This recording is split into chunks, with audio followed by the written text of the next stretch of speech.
Hi, everyone. Thanks again for joining us on another episode of the Voices for Voices TV show and podcast. I am your host, founder and executive director of Voices for Voices, Justin Allen Hayes. Thank you for joining us, whether this is your first episode or you've been with us for the over 240 episodes in our catalog, whether you're here in the United States or among one of the 50 plus countries, 600 plus cities across the world. We couldn't do this without you. So thank you for tuning in. If you can do us a big favor and like, subscribe, give us a big thumbs up. We'd really appreciate that. Uh, this episode today is going to be very interesting because I do like to learn, and learning an individual's journey of doing something different than I do is really something that interests me. And so, an author, somebody who spends their time writing, creating, is interesting, and we obviously support all the professions that are out there. And being an author and spending that time, like how does somebody get started? What do they do? What's the process? What got them interested? And so that's really what the show is going to be today. And I think you're going to find it very beneficial. I might learn some things, and just again, just to hear another person's story, and potentially inspire you to go on to maybe be an author or creator yourself. So today we are joined by guests. Obviously, we're here on the remote episode outside the studio, but we get the same distribution. So that is the good part in all this. So our main guest here with us today is Donatello RS. Thank you for joining us, Donatello. And we also have David Solomon. He's here to ask a question or two, and we're just here to have a creator author conversation. So thank you both for joining us. It's great to be here on Voices for Voices. It is super awesome. Thank you, Donatello. Maybe we can just get started on when when you kind of realized that creating, being an author, that was something that might be of interest to you. That might be helpful to start there. Well, it happened, I believe, back in 2015, and I just had this awesome idea I believe God gave me for a novel, which is still in the works, I will be honest, even up to this day. Mhm. I am getting back to work on it, I will be honest here, and since then, as I was writing rendition after rendition, more story ideas came up. And so I've been working to come up with a story, but I still had high school back then and college to deal with. But other than that, being an author and creator of just new stories and everything is pretty good.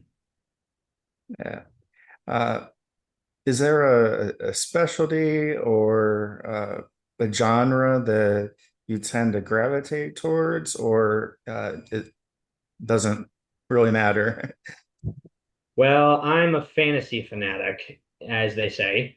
You know, knights, elves, dwarves, dragons, castles, and whatnot.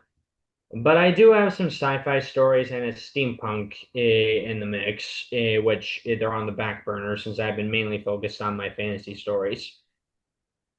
Yeah. How do you power through the stress that comes with just everyday things that we have to do to get to what we like to do, what we are what we're passionate about? How do you handle that? Do you have like a uh, is it just the goal, like, okay, once I complete these things, I'm gonna be able to get to what I wanna do, and so that helps me in and of itself.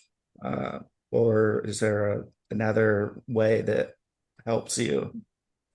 Well, actually, you hit the nail right on the head for me because normally, because including the puppies, of course, I have to. We have puppies, just so you're aware, Yeah. and I have to get chores and take care of the dogs, help around the house and everything.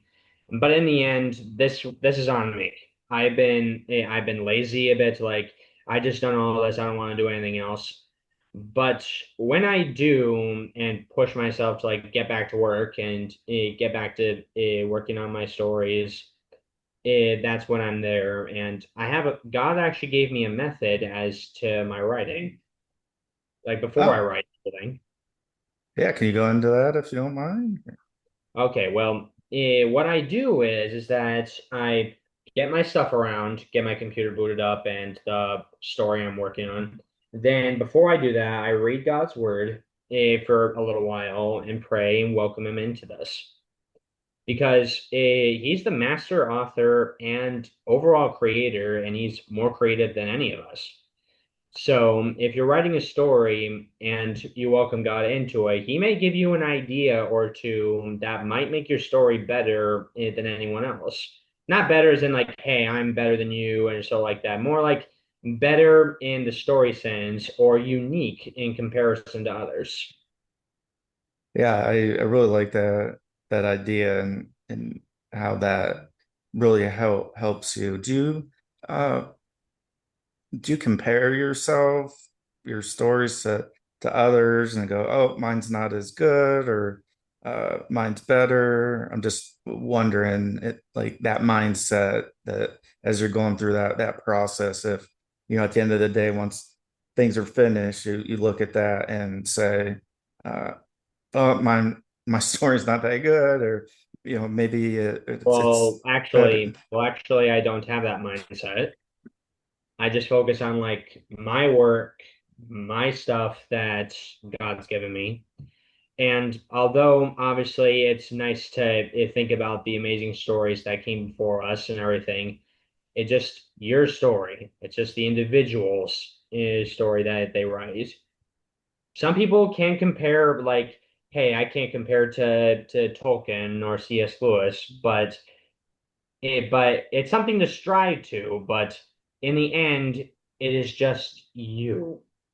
That's what God wants. He wants us to be creative and have our individuality within it. Yeah, I think that's a good way to look at it. So if there's any competition, which there's not, but if someone were to think that way, it's just within ourselves of here, like you're doing the best you can, and the best you can is the best you can, and regardless of, like I said, stories that have come before that when we look at, and that's hard to do with to get into that mindset of like being in competition, like, okay, yeah, I put as much energy and time and into this, and to be at the end of the day be okay with that and not beat ourselves up about it, like, oh, it there, why did I do this, or why did I go this route? That the way you have it laid out in your process, that that that doesn't even come up. Yeah, I mean, many authors probably have like their own process in writing, but for me, it's about putting God first before you begin because I will tell you this, sometimes when I'm like deep into writing, I go into a zone Mm. and as they say, and I basically just write and it just comes to me. I'm believing that is from the Lord because He can give you ideas that you wouldn't even think about and show you the whole scene that's going on, like almost a movie in your mind, and like show as best you can as you're writing it for words rather than pictures and everything. Yeah, talking about that, do you have an interest down the road and writing for film, or is your wheelhouse, where are you at, what you're doing, or Well, anything else? Well, first off, I will be honest, I'm technically published. I have four short stories, two in two different anthologies, two for fantasy and two for sci-fi. And they're out there Excellent. right now, which is great. And if you want, I can show you the link so on Amazon so you can and everybody else can like see those stories. But as for right now, I am still working on a novel, and courtesy of our good friend here, David Solomon, he actually is helping me edit my completed novella. This will be my first published book, a novella, not a novel, a novella. And I'm hoping to get it published out there soon. It just needs editing and my fiance to finish the illustrations for it, and she does a great job. The illustrations alone would have you captivated in the world as well as the words. Oh, good. That's great. Um, did you have a question? Yeah, yeah, Uh, yeah. So like, because I am editing that, um, I've seen a lot of work in the writing world, and I haven't seen work like yours in a very long time. And being a judge in the contest coming up, Kingdom's Got Talent, which will be right here on Voices for Voices. It's very unique for us to see that that type of genre that you hit because it's unheard of, and it's really cool to see someone try to pull this off. What inspired this idea, and bringing this type of mythology and just overall this type of story to life in your way? What inspired that? Well, to answer your question, David, God gave me a new perspective on vampires. I mean, let me ask you both this. Okay. In obviously the writing world, what do you see vampires as? Like in a whole, like each different piece, movies and Yeah, good question. So I worked a little bit on Vampire Diaries, and a lot of us were Christians on there, believe it or not. And so a lot of us left. We did Legacies later on, and there is some Christian mythology, but then a lot of us left. um, Vampires in general have been made as demonized, and seen as demonic.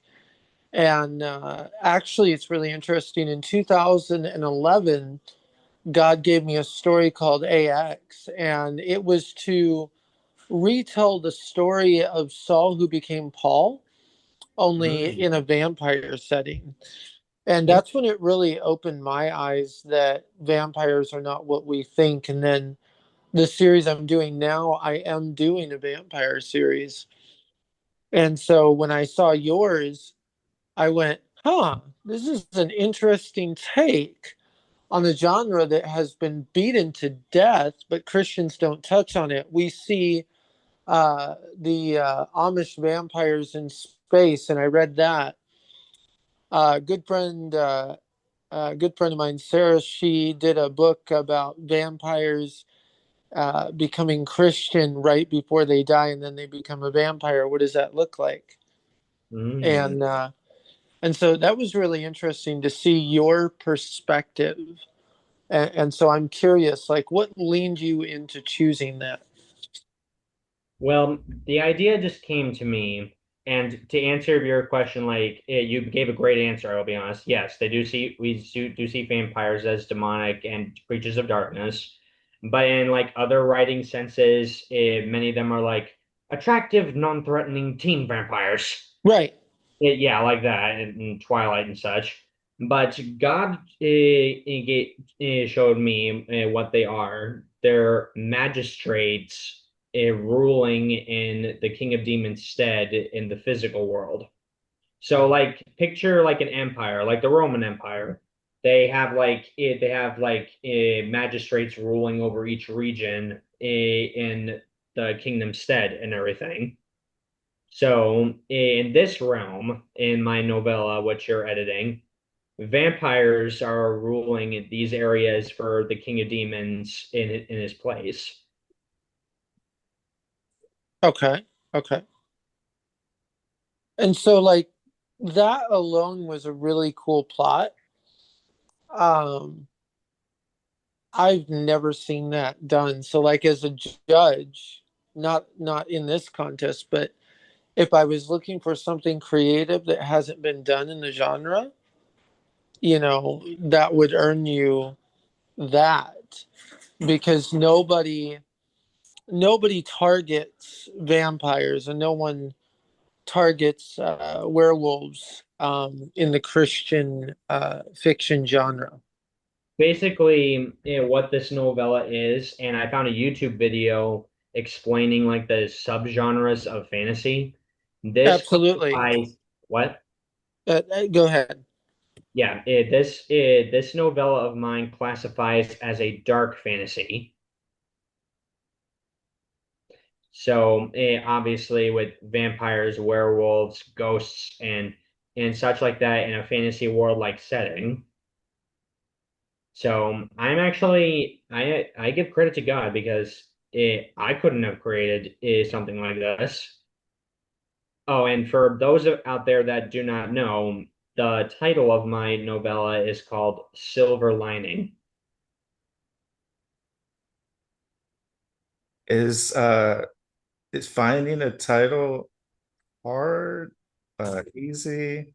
Uh, and I guess how do you go about that? Like what do you want to strike in the reader to spark their interest in wanting to read a description and going forward like that?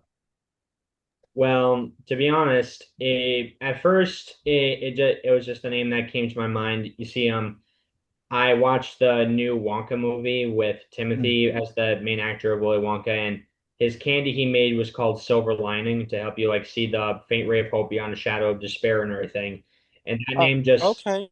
yeah, and that name just it just clicked in my mind considering that my main protagonist is a knight garbed in pure silver armor.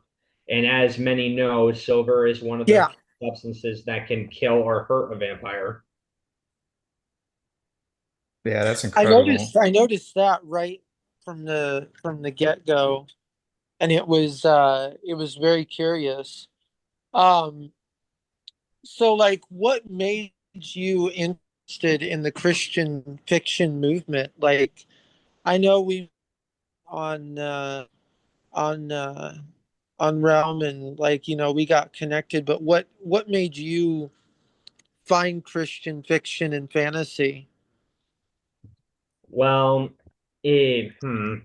well, one story in particular that would it comes down to another Christian author I know.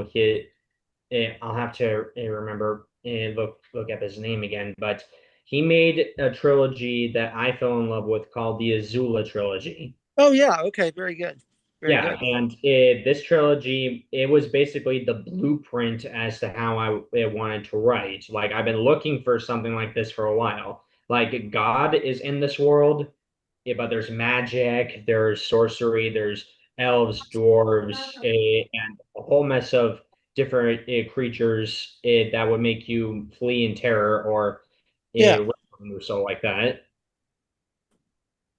and that's what I was wondering. I always ask that because it's always interesting to see who inspires us as Christian authors because they always leave an impact on our writing. You can always tell that, oh, that touched me, and I want to do something like that. And so, It touched me to the end of the third book, and I yeah, wanted more.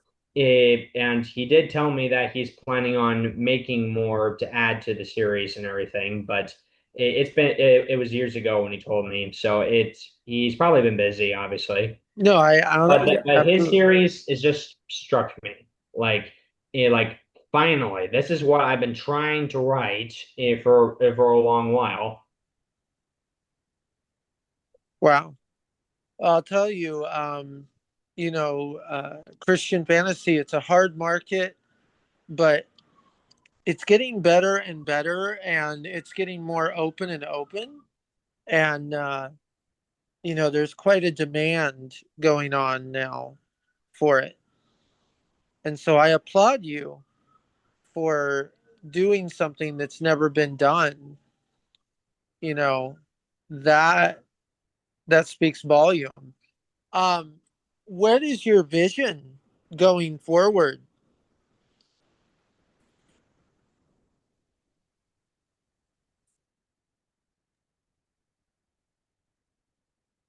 There we go. Uh, what is your vision going forward for your series? Where do you want your story to be? Like, do you see it on bookshelves? Do you see it as a comic book? You mentioned the art. I happen to know your fiance really well. She's a great artist in the industry. A lot of authors go to her for book covers. Amazing. Shout out to Eve Bloor. Guys, if you ever need some art, look her up. She's awesome. She's been on the show. Really great artist. If you need book covers, go get her. So to answer Um, your question, I do want this book on shelves one day. okay. Well, soon, hopefully, because I've been trying to get this story published for a long while. Mhm. But God did tell me to finish my novel that I've been working on for years, so I'm making sure to get that done now. Absolutely. So, like, would you see it as an anime? What genre would you want this to go from book to screen? Like, Well, I kind of want it to be like the Hobbit movies. okay, Yeah, like with partly CGI, but obviously with the actors and such like that. But basically, just bringing the story, that is just a dream come true. Like the idea of bringing it to the screen. I mean, I can see it one day, and actually, I can see my novel I need to finish becoming a film one day. But at the moment, I'm just starting small. Like gotcha. baby steps, get the idea out, share the story, and then eventually maybe God will land me this idea. I applaud that. I applaud that.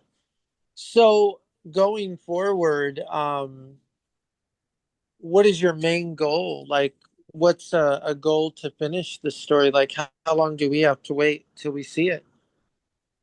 You mean the novel or Silver Lining? Silver lining. Well, to be honest, it technically is done. And Okay. like when we talked, you're editing it, which is great. So that's I another am. bit. And then when my fiance finishes the other illustrations, but she's been very busy, so you obviously can tell that. I can understand that one. Yeah, so eventually when it's all finished, Mhm. I'm going to try and find a publisher that is looking for something new in dark fantasy or just fantasy in general. Like, hey, this is something that's never been done. This knight is questing to slay a vampire that dwells in a dark castle atop a mountain. Now, if you for like this contest, if you did that, what would you say makes you stand out from all other Christian fantasy authors? I welcome God into my work. It's a good answer. That's a good answer. Because What it's what true. what else? I'll challenge you this. What else makes you stand out? Your story. What are you doing that no other Christian fantasy author does? Hmm.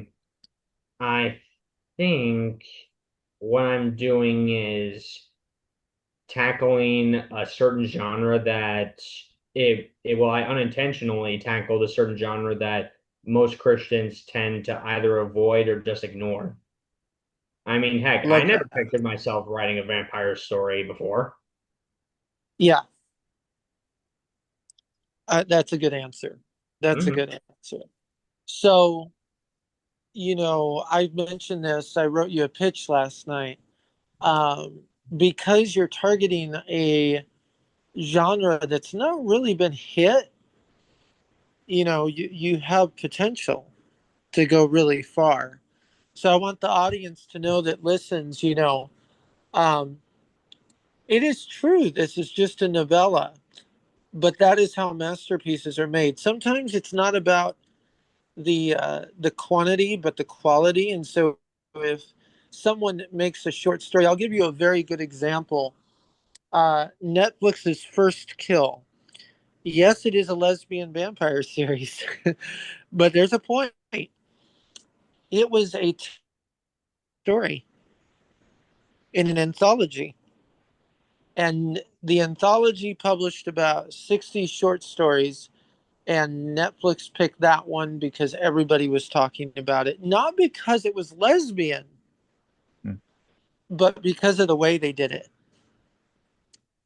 And so First Kill went on to be the number one successor on Netflix and vampire shows. And it surpassed the Vampire Diaries. And Actually, so I see a similar thing going on here. You have a short series like First Kill with a concept that's never been done. And with the right dynamics and the right people, you can really hone in and bring your vision to life. So you have a powerful story, but it's limited right now because it's a short story, and that's fine. The shorts are sometimes the best. it's a short one-time story. That was my original goal. Right. And that's what First Kill was. So a lot of similarities. Um, but my point is you are gifted, there is potential, and I would say you're looking at one of the next Christian fantasy authors, whether in a contest or whether I see you on a bookshelf in Barnes and Noble. I do imagine I'm going to see your book that I'm editing Okay, right the Lord now. opens the right door. Yeah, I see the novella in Barnes and Noble because you're targeting a genre that has never been targeted. Hmm. So, Justin, any other Yeah, questions like you want to ask me? Though I'm glad we're tackling my novella, obviously, but we obviously yeah, need to tackle some other questions.